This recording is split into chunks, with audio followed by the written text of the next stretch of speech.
Hello and welcome to our Armenian News Network Week in Review. I'm Hovik Manucharyan and along with Asbed Bedrossian, this week we're going to talk about the following major topics. Snap on, June 20th. Gas through Azerbaijan. Military exercises by Armenia and Azerbaijan. To talk about these issues, we have with us David Davidian, who is a lecturer at the American University of Armenia. He has over a decade of experience in technical intelligence analysis at major high technology firms. David was the first person to use the internet for Armenian causes. And Emil Sanamyan, who is a research fellow at USC's Institute of Armenian Studies, specializing in politics in the Caucasus with special focus on Azerbaijan. Hello and welcome, everyone. Hello. Howdy. Hello. Yeah, so today is a special episode. I think that many people who were part of the Hayastan mailing list back in the day can relate with us. So thanks everyone for joining. We can start with, I guess, the first issue, which is the predominant issue in Armenian politics today, which is the elections, which seems to be geared towards June 20th. So after weeks of delay, the head of Bargavaj Hayastan, or Prosperous Armenia Party, Gagik Tsarukyan, and Prime Minister Pashinyan finally met, following which Pashinyan announced that Armenia will hold parliamentary elections on June 20th. If you recall, Tsarukyan said he didn't want to meet Pashinyan earlier. Rather, he wanted him to resign. David, so what do you think has changed? Well, actually, probably very little has changed. The reason I answer that way is because things change day by day, week by week. These groups get together and they hash out issues among themselves. You might be able to call it a meeting of the village elders. I hate to say it that way, but that's what it appears sometimes. One day someone is your perceived political enemy, at least publicly. Other times that person is now your ally. I guess you can call it politics. It's difficult to get a handle on things because the way the press runs in Armenia, there are television channels and other parts of the media that are owned by certain political parties. If you know that, that's fine. You understand the bias. But if you really want to know what's going on, it's pretty difficult in Armenia because you have to listen to all the television channels, read all the newspapers. It's pretty difficult. However, one thing that has come across rather clearly, and that is, it appears to be what's considered politics, I guess in this part of the world, specifically Armenia. Politics gets melted down to personalities, not policies, but personalities. So it's rare. I've attended many marches. I've listened to people speak, and they talk about personalities. They don't talk about policy. I know sometimes it's difficult to talk about policy to an uninformed population. However, as a result, we get, 1 week, Tsarukyan is on this side, another person's on another side. We have this guy here, we have that guy there. One guy's going to court, one guy's not going to court. Oh, I thought this guy was the, chief of staff. Oh, well, he's not the chief of staff. It's difficult to follow this. It's even difficult for the reporters to follow this. If you listen to some of the questions that the reporters ask, perhaps this is just how politics are run in Armenia today. Yeah, if you followed our previous episodes, we talked about this, and I personally feel that Gagik Tsarukyan especially, he was iffy to me. I always feared that he might make this decision. Well, first of all, so Pashinyan and MyStep had been working on a new electoral reform bill before the snap elections. It appears that Pashinyan now has backed off from carrying out those reforms before the elections. Emil, why were these proposed reforms important enough to become a matter of horse trading between the ruling party and the opposition, and finally unlocking the gridlock around the early elections? You're asking about electoral reform or what? Yeah, electoral reforms. Well, just general observation, the fact that Armenian politics are still somewhat hard to understand, I guess is a positive thing, because if we had a situation like stable tyranny or some other collapse of public politics, I think that would have been a worse outcome. We still have a situation where there's some activity is happening, and we are here to try to interpret it. So that's kind of the general positive observation. In terms of overall preparation for the elections and the electoral code discussions, those electoral code discussions go back to before the change of government in Armenia 2018. In essence, the former ruling party, Republican Party, prepared that electoral code and passed it, and it was used to run the elections. Of course, whenever there is some proposal by a ruling party, there's always opposition, criticism, and there are always, objective criteria to criticize any particular set of guidelines for elections. In this particular case, there were objections over the way the party lists were complicated, in the sense that people were voting both for the national list and the local list, and that was just too complicated for a lot of people. Then there were some objections regarding the thresholds, minimum thresholds for the parties and the blocs to be able to enter the parliament. Objections over things like the number one party getting extra seats to maintain the majority.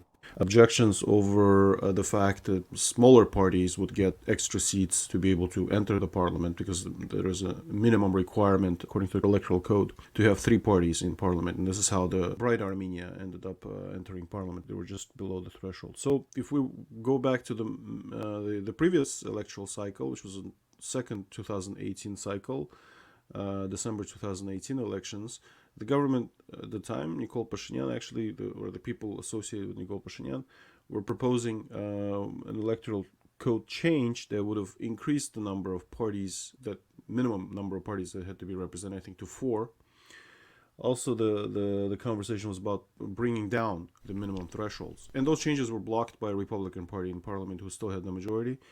Had those changes been implemented, both the Republicans and Dashnaks would actually be in parliament right now. But for whatever reason, for political reason, they didn't want to support government-proposed changes, so they ended up outside of the parliament. There was no guarantee that they would be represented, but they had a better chance to be represented because they came in 4th and 5th in the election. Now, this time around, had this changes been implemented, and of course, there's not been much time to focus on electoral change dynamics, etc., considering the war and circumstances. So now today, if they're going to stick to the current electoral code, that means that basically, you'll probably have, again, 3 parties in parliament. Most likely one of them is going to be associated with Pashinyan. Most likely the other one is going to be associated with Tsarukyan. And the third one is sort of up in the air. It could be Marukyan's party. It could be some kind of bloc led by Kocheryan. I think that's what the picture looks like right now. So in 2018, the HHK accused MyStep of trying to play hard on this and not negotiating in goodwill. And even now, for instance, this time, Marukyan was making that argument, meaning if, Pashinyan, back in December, he announced the intention to hold these elections, right, in June, in 6 months. So why didn't the MyStep faction push these electoral reforms through earlier? Which time period are we talking about? So currently, right after the war, when Pashinyan said, give me 6 months and we'll have elections then and so forth. Yeah, I don't know. I mean, it's not like the government's a well-oiled machine right now. I mean, it's in crisis. There is not really much going on at all to expect the electoral reform to happen just because. I mean, it's just there's a collapse of governance, a collapse of security regime in Armenia that overrides everything else. The fact that this election is actually happening is surprising from that kind of objective criteria. But, considering, again, the political circumstances where there is no other solution, there are no other mechanisms, no one is willing to step up and take responsibility, so it just slides down towards another election. I don't think it's going to resolve anything. That's just the next thing to do. I'm just a little surprised that some of the points were important enough in this reform to bring Tsarukyan to the table. Because if you recall, he had said that he would talk to Pashinyan only after he resigned, but he came to the table and immediately after we had a date for the elections. Yeah, no, the demand from Pashinyan has been that if he resigns, according to the current legal framework, so if the prime minister resigns, parliament factions have a right to nominate other candidates, right? That no one else can nominate. So Pashinyan's main concern was that if he resigns under the current legal framework, parliamentary factions, that means his faction, Tsarukyan's faction, Marukyan's faction, could nominate another candidate. And for whatever reason, parliament could elect that candidate, and that candidate would become prime minister, and Pashinyan would be out of business, basically. So he's trying to make sure that doesn't happen. And that's the agreement he secured from Tsarukyan and Marukyan, that their factions will not nominate anybody. So now that those agreements have been secured, he's feeling better about resigning, triggering the election, moving towards the election. What needs to be kept in mind is that last time this happened, in end of 2018, when Pashinyan resigned and pressured the Republicans not to nominate anybody and to trigger the elections, while he resigned, he actually remained prime minister de facto. He remained in office. He remained the chief decision maker, even though he should have transferred authority. Yes, prime minister he stays acting prime minister, I think. Yeah. So, I mean, there is that precedent. So he might, most likely, is going to do the same thing this time around. But I do believe that is very questionable. If prime minister resigns, it has to be a handover authority to somebody else. So at one point, I don't know if the opposition politicians will be sort of pushing this point that if he is competing in the election, having resigned, he shouldn't be sitting in the prime minister's office at the same time. That's kind of another aspect of this that I haven't seen discussed so far. Right. Okay, so on the international arena, the news of these elections were positively received by our neighbors in Turkey. Deputy Chairman of the Foreign Affairs Committee of the Turkish Parliament, Ahmet Berat stated that Ankara welcomes Pashinyan's decision on early parliamentary elections. And even Erdogan chimed in on Armenia's internal affairs, saying that Armenian people have the right to make a choice. Meanwhile, Pashinyan has started his campaign, apparently, visiting the regions, and he told the crowds in a campaign rally yesterday that opening regional communications is good for Armenia and Azerbaijan. He also said something odd, that Armenia is perceived as an enemy in the region because it perceives enemies, meaning Turkey and Azerbaijan. And he said, there's no telling where the starting point of all this enmity is. David, you've done your research on Armenian and Turkish relations. Would you agree with Pashinyan's statement on this? I really don't have any idea what Pashinyan is basing his comments on, other than the fact that he's trying to justify the situation that we're in. You can always spin something towards an opportunity, even if it's a defeat in a war. You can always say, well, now we're going to open up the borders, as if when the borders were closed, we had a big problem. We live in a part of the world. Armenia is not in the middle of Europe, where everyone had their wars, 120 years ago, even up till World War II. The wars were so bad, especially World War II, where everyone said, "This is it. We're just going to live in peace. No matter what our problems are, we can live with it." This part of the world, it doesn't work like that. It is, in my opinion, extremely self-defeating. For Pashinyan to go around saying we don't have any isms anymore, defeatism is exactly what he is promulgating. What's interesting is when Azerbaijan called Armenians enemies during the war. In fact, even back in the early 1990s, when you would listen to Azerbaijani Radio Baku or something like this on a shortwave, it was always Ermeni Dushman. Even during the war, on the Armenian side, every night I would listen to, we weren't fighting an enemy, we were fighting the opposition, which was very strange. It was a very strange description of fighting someone. You weren't fighting an enemy, you're fighting an opposition, as if it was a basketball game. An adversary, yeah. Right, an adversary. Or even an adversary is sort of pushing it from what he was saying. What's interesting is I haven't heard from any political parties or even anyone who was out there speaking, during the rallies that they have. No one's talking about policy. Zero. There's no policy. Everything is black and white. In other words, we want Armenia without Turks. We want Armenia without Pashinyan. Fine, that's fine. Okay, you can yell that. That's it. It's either is or it isn't.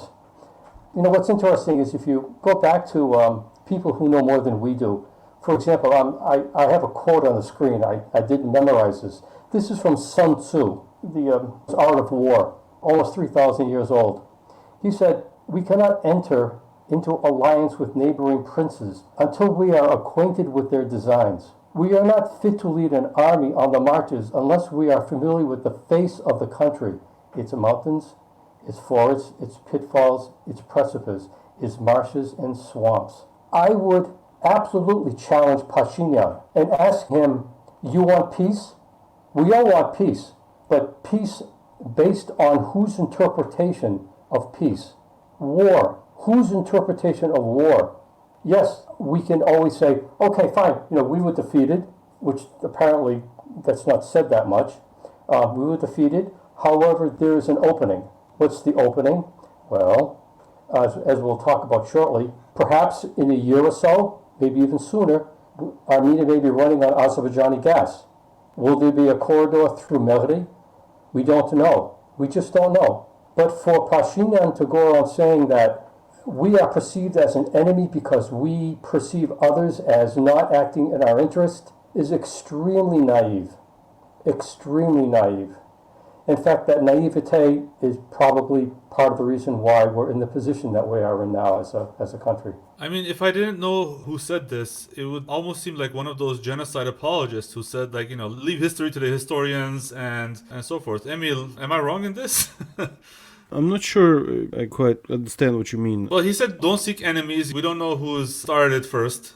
So rather than trying to determine who the enemy is, let's just sort of... No, you have that kind of reaction sometimes.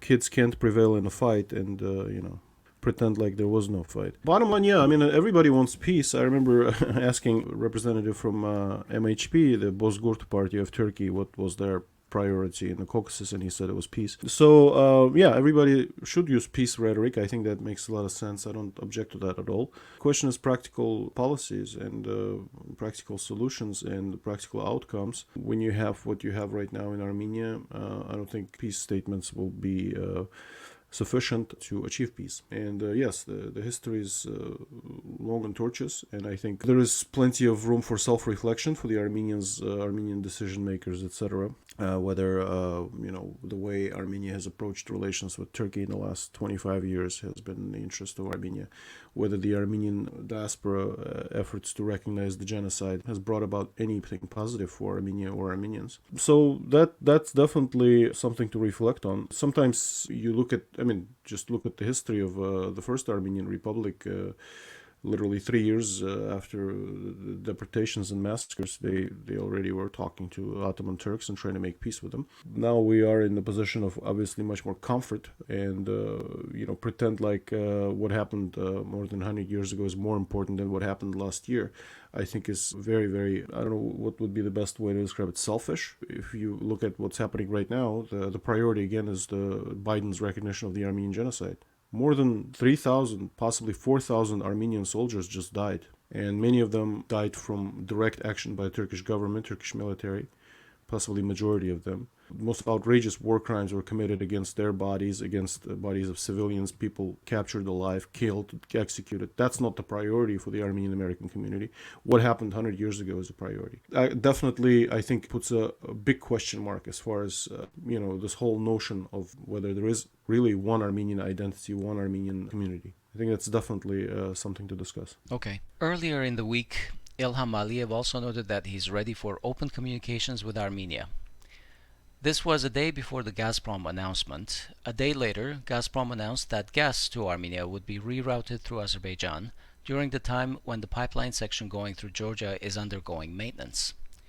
I believe the duration is for 3 weeks, but they didn't specify when exactly this would happen. It's obvious that this announcement is political in nature, especially given that there's no direct gas pipeline between Armenia and Azerbaijan. Emil, do you think this is a test of Aliyev's will to be open and cooperative by Russia? Have the Russians invented some kind of a new technology to beam natural gas through the air? Because, we're not sure that the pipelines of the two countries really connect. Yeah, that's the interesting question. Well, I think the idea is that they're going to route it through Azerbaijan and then through Georgia and into Armenia. That's the idea. It's not going to link directly Azerbaijan and Armenia. So if they're repairing something, say in the North Caucasus, which they frequently do because, it's in a mountainous area, there's a lot of natural weather-related damage that happens there.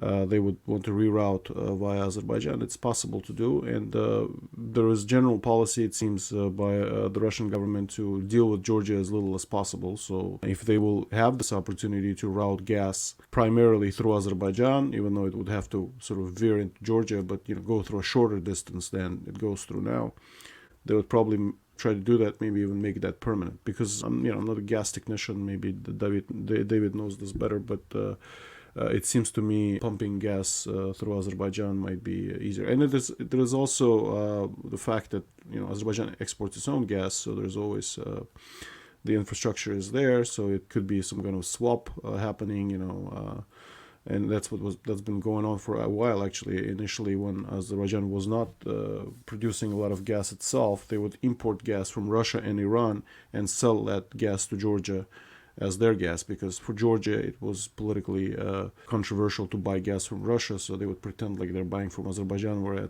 in fact it was Russian or Iranian gas. But would this require explicit agreement with Azerbaijan? Couldn't, for instance, Georgia silently use the gas pipeline with Azerbaijan and then I guess, it depends on how the pipelines are routed, but would routing the gas to a final destination like Armenia require explicit acknowledgement or approval from Azerbaijan? We're dealing with tyrannies in this part of the world. If Aliyev and Putin agree on something, it's the law, and then they'll find a way to make it work. So, it's not like you're dealing with, shareholder-owned companies or something that will try to figure out what kind of service did we provide and do we get paid for it, etc. So,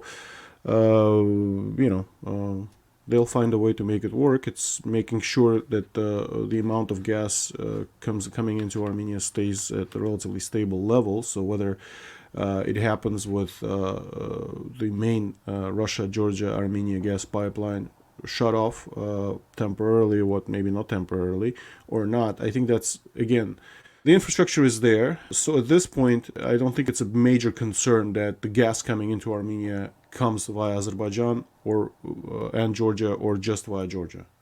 It really, it's not like they can poison that gas, So the gas will come in and it will be used to make sure that the Armenian infrastructure is running. That's the bottom line. Well, coincidentally, it was mentioned that the Medzamor nuclear power plant is going offline for 5 months for repairs around the same time as the Gazprom rerouting. I think they mentioned 141 days. On top of this, the director of the Medzamor nuclear power plant raised an alarm alluding to the fact that the previously announced 10-year extension of the operating life of the second block of the plant was at risk, meaning that the plant would cease operation by 2026. Then, this was followed by some optimistic news from the Russian side saying that they will support the power plant until 2036. A couple of questions for you, David. First of all, 141 days, essentially a little more than over a third of the year for maintenance. Now, this is routine. It goes on every year, but is a third of the year going offline for maintenance normal, or is it just an age thing? And the second question I have, Armenia does have some strategic reserves for oil and gas, but can Armenia really afford to have this energy dependence on Azerbaijan? Well, if I could answer the first part, is it normal for a nuclear plant to be down for a third of the year? Not really. Even a refueling might take, in worst case, a month maybe, if there are no problems. However, the situation with the nuclear plant of the age that we're talking about, it's something like repairing a car. Actually, no, it's more like repairing an airplane. In other words, airplanes get inspected periodically. If something looks worn out, they change it. The plane lands, they change it. They might check this, check that. They go through diagnostics constantly. However, the average person might want to view this as if it's their automobile, where you have an automobile and you change the tires, you change the oil, there's some other suspension parts that are Right, wearing. there's a schedule for maintenance. Right, there's a schedule. Sometimes, however, you may have to change the engine. Okay, that may take a month's time, let's say, or a couple of weeks' time. But when we go back to the airplane, what's going to happen is after a while, what's going to happen on an airplane is, yes, things get checked, parts get replaced. However, there is going to be a time that it is not worth taking a chance to fly a plane because you may have multiple failures, multiple simultaneous failures. That's one of the issues with the older nuclear plants. Now, I'm not sure what kind of maintenance is being done on the nuclear plant. They could be, the condenser, they may be, changing condenser tubes, these kind of things like this. The issue with the nuclear plant is after a while, even if you change things, usually in a nuclear plant, on like the cooling side, for example, they don't change the system. They may shut off pipes. And then after a while, the efficiency of the plant is reduced over the years. So after about 35 or 40 years of a nuclear plant running, it's not worth running it anymore. Now, that's a business decision, basically. The Armenian plant could probably run for quite a few more years if it's inspected as well as it has been. Should the plant be shut down completely? It would be nice if the plant just disappears magically and in its place is a 2,000 megawatt solar station. Well, that's probably not going to happen. So it would be interesting to see what's going to happen in 2025. Right now, this is 2021. They're talking about the plant's going to shut down in 2026. Now they're talking about 2036. In my estimation, what I've seen of these kind of reports, let's wait until 2025. because a lot's going to change in this part of the world. Yeah. In 2036, it'll be 50 years old, basically. Yeah, and that's pretty much way beyond like what's considered, in other words, it's beyond the best returns you can get. However, if it's the only power, if it's the major power station, then you'll have to keep it running. So, Emil, we talked about this, I believe, but there is a backstory to this from last year when Armenia refused a loan from Russia related to the 10-year life extension. Do you remember what that was about? And maybe can you give us like a brief overview? I have to say it's probably the objectively biggest challenge that Armenia faces domestically, the energy security, and related to this sort of legacy nuclear power plant that obviously is aging. For a long time, there was a hope that there would be an effort to build a new nuclear power plant, so this one could be decommissioned. But it just looks like Armenia has no resources no resource to even shut down this plant. It's just sort of like they keep on running, and it's a plant run by a Russian company, right? The Russian government, basically. To expect this current government that, I don't know, I mean, I don't think they really have the capacity to run anything, to run something as complex as a nuclear power plant, planning around it, etc. I mean, I thank God nothing bad has happened there, and knock on wood, doesn't. But I would definitely keep this government as far away from the nuclear power plant as possible. Yeah, I don't know if Homer Simpson can run a power plant. Yeah, well, Homer Simpson. Yeah, I would definitely take Homer Simpson over Nikol Pashinyan. I have to say that. At least he doesn't have that. He doesn't have that mean streak, So, if you remember, Armenia essentially refused a loan from Russia that was more than $100 million, I believe. I forget exactly how much, claiming that one of the reasons why they refused it was that the loan had conditions on it, that the plant would need to be serviced, and all that money would need to be spent on Russian resources, on Russian service people. So, yeah, I'm not privy to the details. I think very few nuclear energy experts actually may be aware of this particular problem. I mean, I don't know what exactly the issue was there, but I wouldn't comment on it without knowing anything about it. Also, I would probably say that these are probably all political reasons. I don't think there's any technical issues here. I think the refusal was probably Pashinyan and his hope that the great white hope from the West is going to save Armenia or something like this. That's one of the...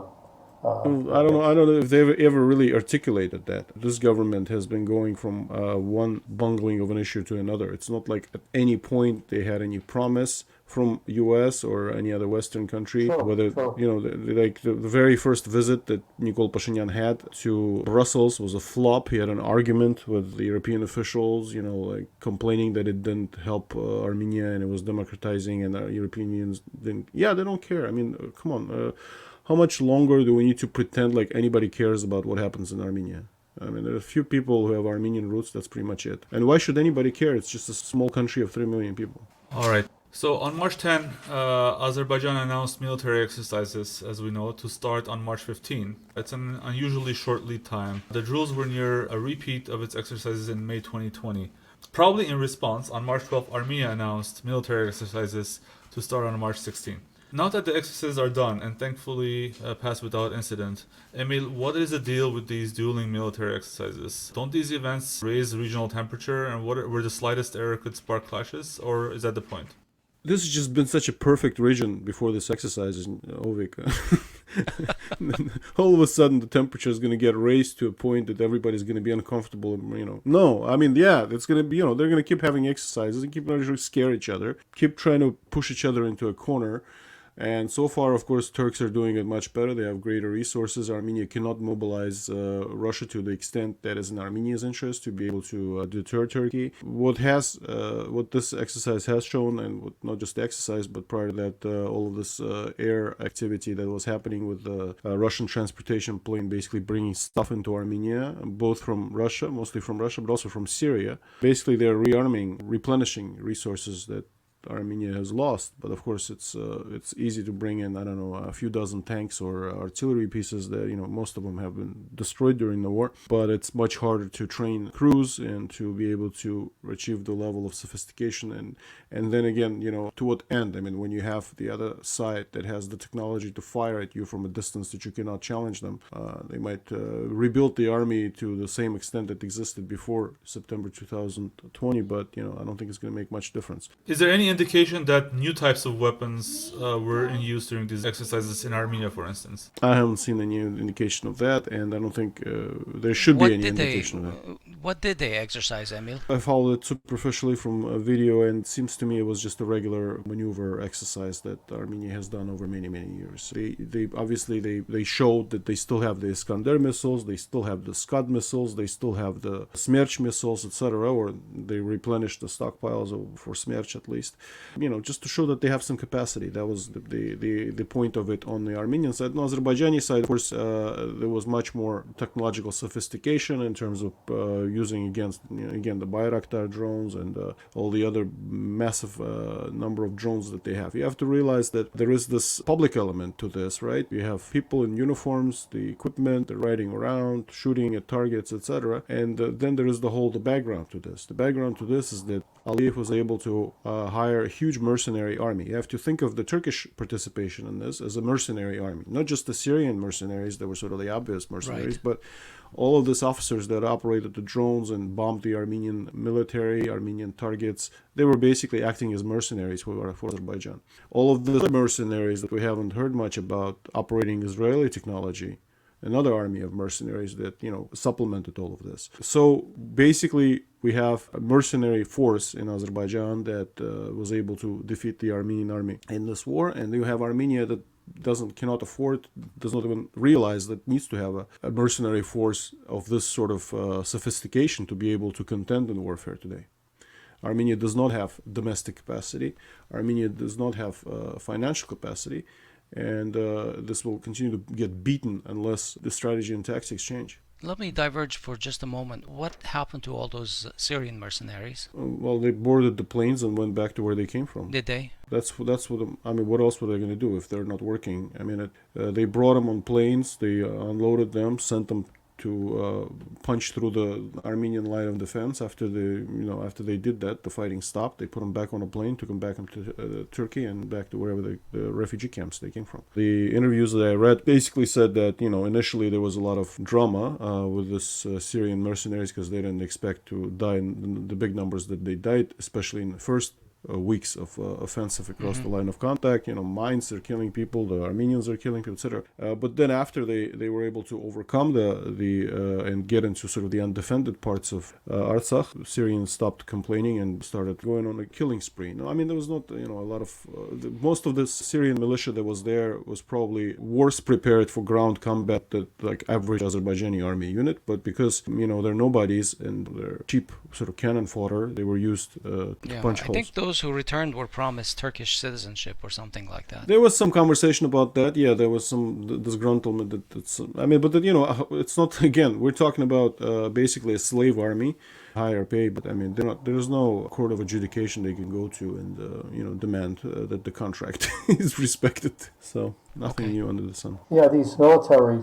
Actually, the Azerbaijani side with the Turks, this has been an ongoing process. In fact, if you remember, there was a mountain training, cold fighting techniques, white fighting, in other words, in the snow, in Kars in December. And then, of course, there was this mountain training, which was the announcement that Azerbaijan made gave the impression that training that they were going to take was going to be extremely close to what's left of Artsakh. I was giving it at least 50% chance that fighting was going to be was going to start again.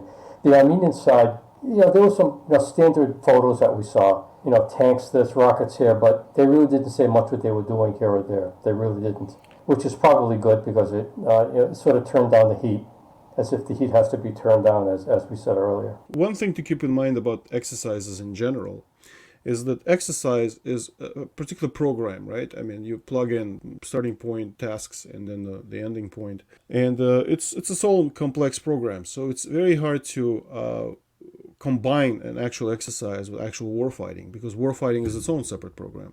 So it's just like, you cannot intern and work at the same time, right? You have to finish the internship and then get, hired to work. It's just two complex things that happen, and it's very hard to combine them in one. What the Turks and Azeris did last year is that under the cover of the exercise that they had in Azerbaijan, they brought in the F-16s, they brought in the drones, they established the basis for operations, they laid out plans, but basically they had an exercise which ran from end of July into August. And then for more than a month, then they planned the actual war. And they didn't exercise for that time.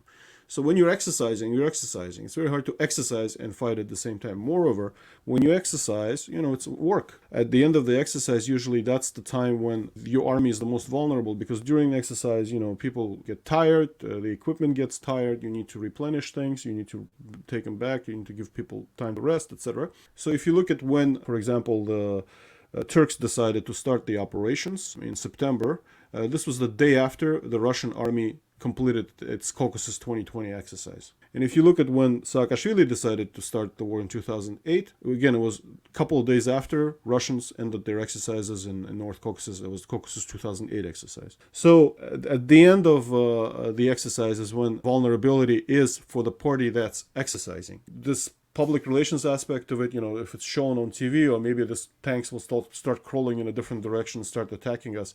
Usually it doesn't happen that way, unless it's sort of a decoy exercise while the actual army is preparing something else. But, considering this is a small country, it's very hard to do those things at the same time. So you can imagine, yes, the exercises, they prepare armies for war, but they're very hard to combine with war.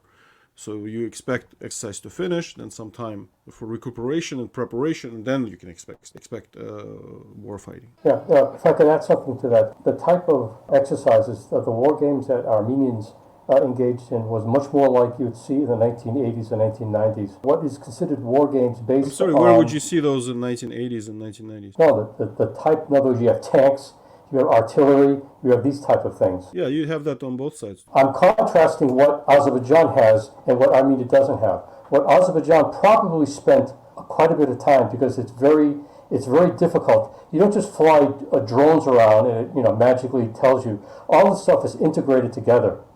In other words, the situational awareness that the drones give you is a really different type of training than probably what the Armenians had, because the Armenians, from what I could gather, don't have the situational awareness networking that the Israeli drone system has and what the Turkish drone network has. In fact, these probably are not interoperable. So basically what Azerbaijan has is they have two sets of networks. That alone is probably took 50% of the training just to make that stuff work, or just to make it work again. Versus what the Armenians did was a bit more of, let's say, a half a generation behind that. Well, keep in mind that what we had with Turkey, it's clear what we had with the Turkish participation here is that they've already developed that expeditionary deployable force. First, they tested it inside Turkey against PKK, then they tested it in Libya, and then they tested against the Syrian army. And exactly over a year ago now, in January, February of 2020, they caused a lot of pain to the Syrian army. Syrian army lost more equipment in that time period that they lost in the prior, I don't know how many years of civil war, like 7-8 years of civil war. So they already had that prepared system. They didn't have to train anybody else. They had the system. They replicated, moved it to Azerbaijani theater, studied the theater there, and they implemented that plan.